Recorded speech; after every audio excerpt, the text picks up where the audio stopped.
बोला वीडियो बनाई हो अपना मोबाइल में जे अपना मोबाइल में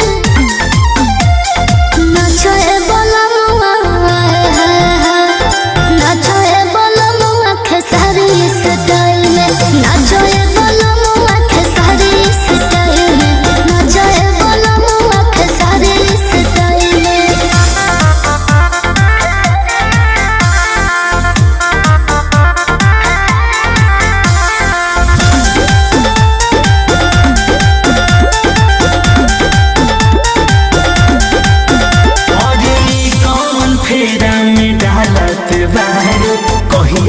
बदला निकालत बाहर